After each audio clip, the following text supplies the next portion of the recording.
তো গাইস ব্লগটা শুরু করলাম বিসমিল্লাহ বলে।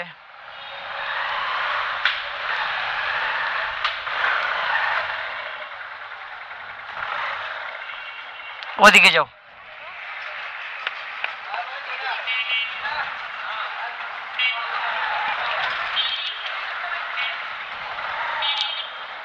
বেরো। তো গাইস ব্লগটা শুরু করে দিলাম। আমি এখন যাব উত্তর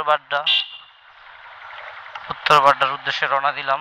তো এখান থেকে যাওয়ার কারণে এখান থেকে আমি অবশ্যই একটু রসমালাই নিব। জুরাইন যাওয়াটা আমার উল্টো হবে, তো আমি শনি একটা উঠবো, এরকম একটা প্ল্যানিং আমার। তো আমি এখান থেকে রসমালাইটা নিয়ে সোজা চলে যাব। দেখা যাক কতটুকু সুন্দরভাবে যেতে পারি আর রাস্তার কি পরিস্থিতি।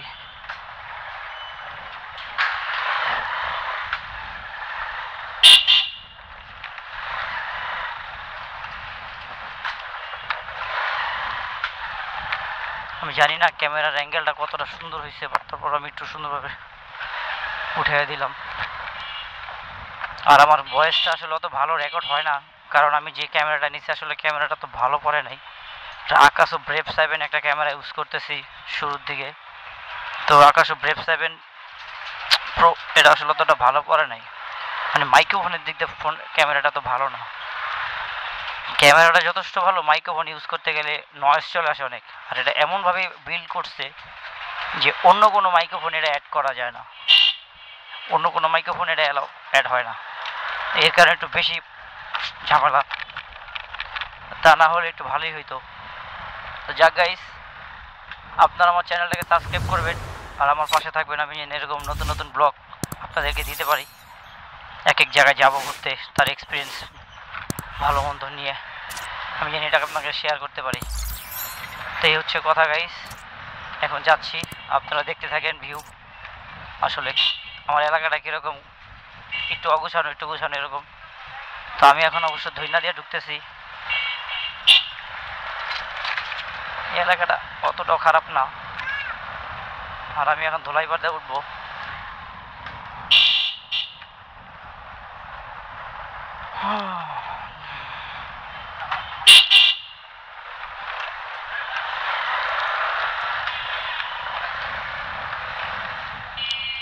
এই বড় মসজিদের এখানে একটু ডেভেলপ কাজ চলছে। এখানে আগে অনেক লাইব্রেরি ছিল, তো এখন চেঞ্জ করে ভালোই করতেছে।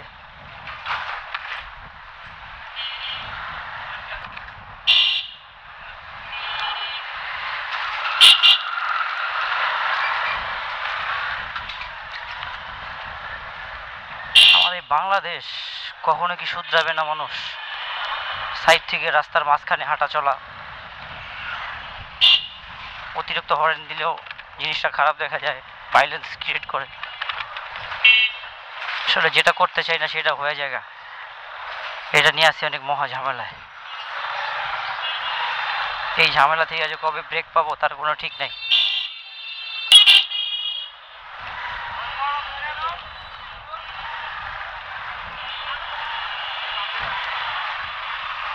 এদিকটায় যাই। আমি আসলে রংটা মারলাম না আমার ক্যাপ।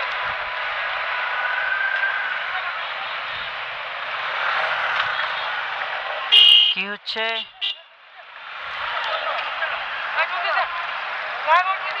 না, টাকা দাও টাকা দাও। আচ্ছা এইখান থেকে কেন আজকে টুলটা বুঝলাম না। এখানে বাইক সিএনজি টোল এখানে।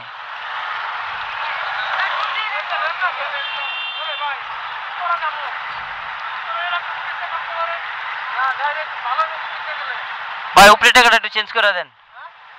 এটা চেঞ্জ করে দেন, এটা চেঞ্জ করে দেন। হ্যালো, এটা চেঞ্জ করে দেন। টাকাটা ধরো।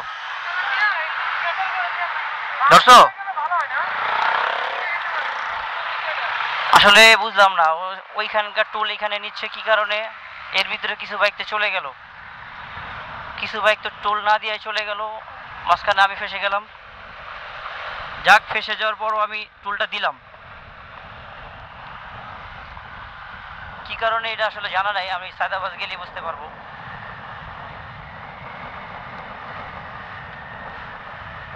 সায়দাবাদ গেলে বুঝতে পারবো যে আসলে টোলটা এখানে কেন রাখা হলো আর ওইখানটা কেন দিল, মানে এখানে কেন রাখলো আর ওইখানে কি সমস্যা।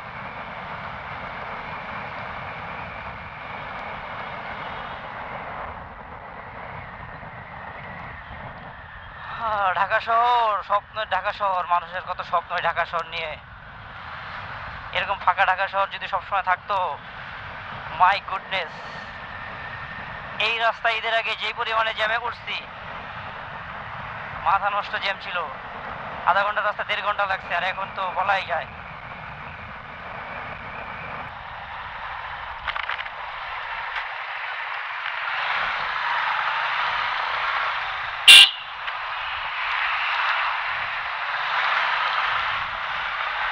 সম্ভবত ওটা জ্যাম জট এড়ানোর কারণেই ওইখান থেকে টোলটা দিয়ে তুলছে আর এখানে এসে ছেড়ে দিচ্ছে। এটা একটা ভালো দিক যে এই টোলে আমার অপেক্ষা করতে হলো না, আমি রানিংয়ে চলে আসলাম।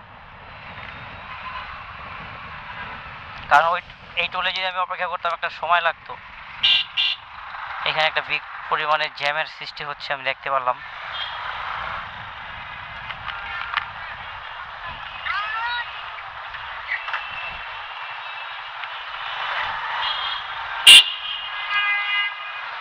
এখানে তো ভালো পরিমাণে জ্যাম।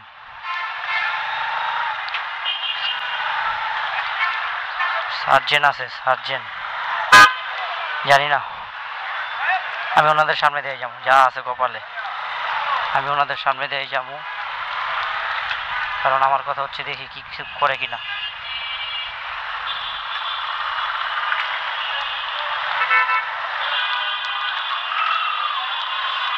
আজকের দিন এইখানে জ্যাম এসে আসলে এটা মেনে নেওয়া যাচ্ছে না।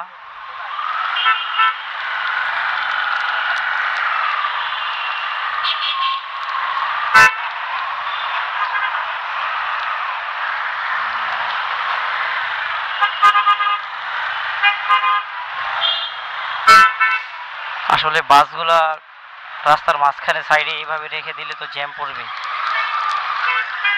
সব কটা বাস একটা সাইডে যেয়ে যদি মানুষদের নামাতো আর উঠাতো তাহলে এরকমটা হতো না। দেখছো পুরো রাস্তাটা ফাঁকা, অথচ বাসের কারণে একটা গোলাপবাগের মুখে একটা জ্যাম সৃষ্টি হয়।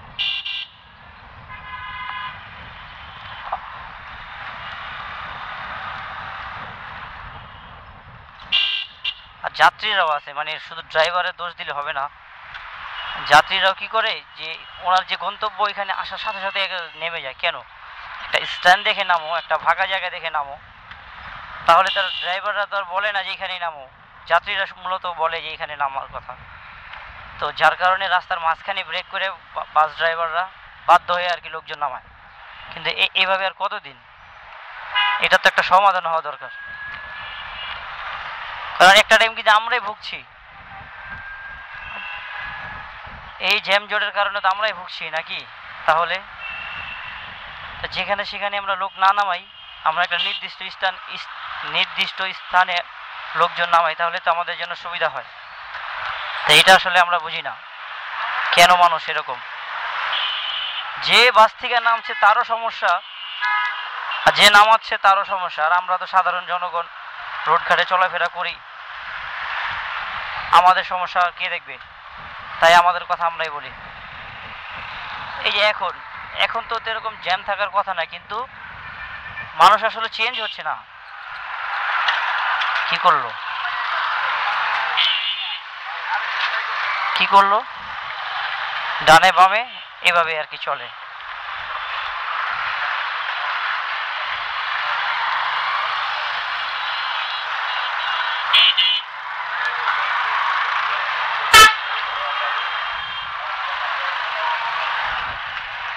কে কি বলবে, কারো কিছু বলার নাই। সিগন্যাল একটা দিলেই শুরু হয়ে যায়।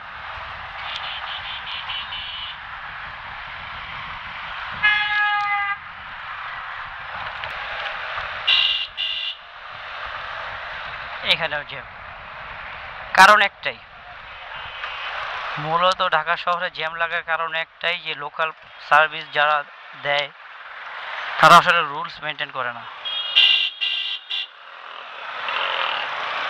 কি লাভ হলো এখানে ঢুকে?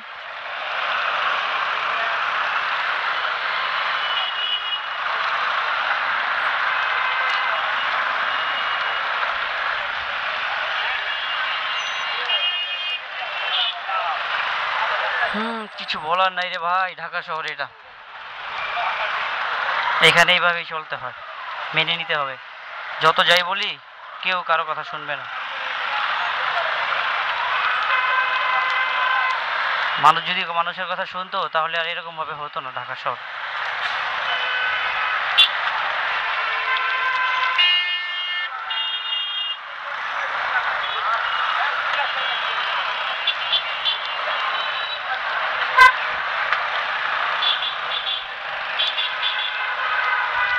এক বাসের সাথে পাল্লা লাগে, যেখানে সেখানে যাত্রী নামায় উঠায়। এই জন্য বাংলাদেশের জ্যামজট আর কি মানুষের ক্লিয়ার করতে পারে না বা ক্লিয়ার হয় না। একসাথে দুইটা অনাবিল ধাক্কাধাক্কি করতেছি, কে কে আর আগে যাত্রী নিবে, এই জন্যই তো এইভাবে আর কি জ্যামটা লাগে। কেন তোমরা একজন আগে যাও একজন পরে যাও, একসাথে দুইটা গাড়ি এইভাবে যাওয়ার কি দরকার? পুরো রাস্তাটা সামনে ফাঁকা, অথচ ওদের কারণে জ্যামটা লেগে যায়। কে বলবে, কার কথা শুনবে বাংলাদেশের লোকজন? কারো কথা শুনবে না, শুধু বলেই যাব, বক বক করেই যাব। আর সার্জেন্ট পুলিশ মামারা কি করে, এই যে হেলমেট ছাড়া দিব্যি চলছে, এটা কোনো প্রবলেম? এই রায়দা কি করে দেখো, একটা আগে একটা পরে, অথচ কি একটা অবস্থা। তোমরা কি শুধরাইবা না এই জীবনে? বাংলাদেশটার যে রোড পরিচালনা যে ব্যবস্থা, এটা কি তোমরা সমাধান করবা না? এইভাবে চলাফেরা করার কারণে তো মানুষের অ্যাক্সিডেন্ট হয়, বেপরোয়াভাবে চলায়, আর একজন আরেকজনকে সাইড দেয় না। একই ট্রান্সপোর্ট, অথচ একজন আরেকজনকে স্যাক্রিফাইস করে না। আজকে সূর্যটা কি লাল হয়ে আছে, দেখতে খুবই ভালো লাগতেছে। এই সূর্যটা দেখে আমার মনে হচ্ছে যে আমি কুয়াকাটা আছি, আর এই সূর্যের সাথে একটা সেলফি নিব, এরকম একটা ফিল আসতেছে।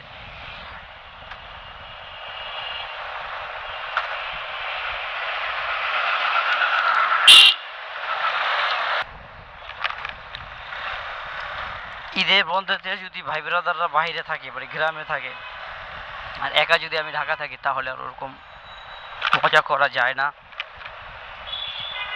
আমার ক্লোজ বন্ধু বান্ধবরা আসলে গ্রামে, আর আমি হচ্ছি একা শহরে, কি করব? তাই ফ্যামিলি নিয়েই সময় পার করি, কারণ বছরের অন্য দিনগুলো ফ্যামিলি নিয়ে পার করা যায় না। কি লেগে আমি সপ্তাহে যে বন্ধুটা পাই সেটাও অনেক সময় ফ্রেন্ডদের সাথে কাটানো লাগে, এখানে সেখানে যাওয়া লাগে।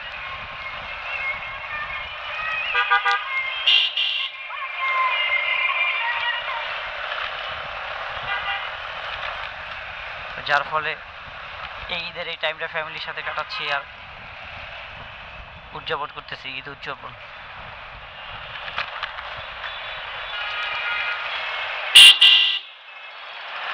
আর মামা যাস না কে, তোরা তো আটকায় নাই।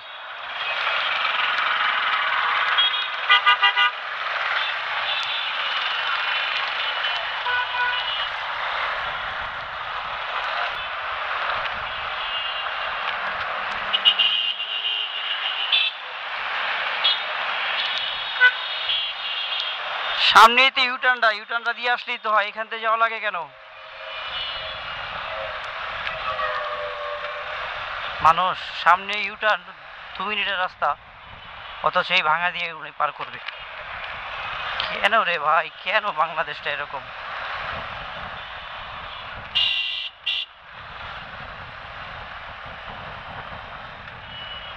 আসলে বাংলাদেশটাকে আমরাই চাইলে শুধরাতে পারি, কিন্তু আমরাই আসলে করতেছি না।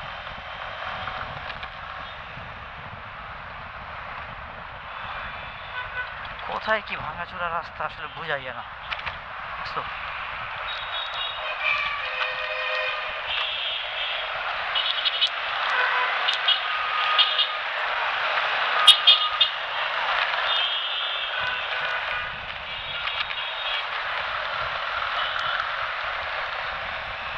টাইম যেগুলো এখন ডেভেলপ হওয়ার কারণে জানি না, হাইওয়ে রাস্তার ভিতরে কিভাবে ধুলাবালি ঝাড়ে, এখানে তো এটা চোখে গেলে অনেকের অ্যাক্সিডেন্ট হতে পারে। তো বলতে বলতে উত্তরপাড়া চলে আসলাম। এই যে একটা মসজিদের মিনার দেখতেছেন, এই মিনারটা নিয়ে আমার ছোটোবেলার অনেক কাহিনী। যে একটা কথা বলি, যে আমি মূলত যে আগে যে লোকাল বাসা থাকতাম, তো ওই বাসার ছাদে উঠলে চালে উঠলে আসলে এরকম একটা মসজিদের মিনার দেখা যেত। তো তখন আমি মনে করতাম, এই আমার নানা বাড়ি এলাকা দেখা যায়। মানে বিষয়টা বুঝতে পারছেন? মানে আমি মসজিদের মিনারটা দেখে মনে করতাম যে আমার ওইখান থেকে বাড্ডা এলাকাটা ক্লিয়ার দেখা যায়। আসলে তো না। যেটা আমি এখন বুঝতে পারতেছি, তখন তো বুঝতাম না। তখন মনে করতাম যে এই মিনারটাই হচ্ছে আমার নানা বাড়ির যে বাড্ডা, উত্তর বাড্ডা বাজারে যে মসজিদটা, বড় মসজিদ, সেই মসজিদের মিনার। এটা আসলে আমি মনে করতাম। কিন্তু এখন তো সেটা বুঝতেছি যে আসলে এটা সেটা না। কিন্তু তখন দেখেন কতটা ছিলাম, বাড়ির ছাদে ঘুরটি উড়ে তুলতাম ঘুড়ি। তো ঘুরটি উড়ালে উঠতে গেলে তখন আর কি কথা বলতাম যে দেখো এখান থেকে আমার নানা বাড়ি কত সুন্দর ক্লিয়ার দেখা যায়।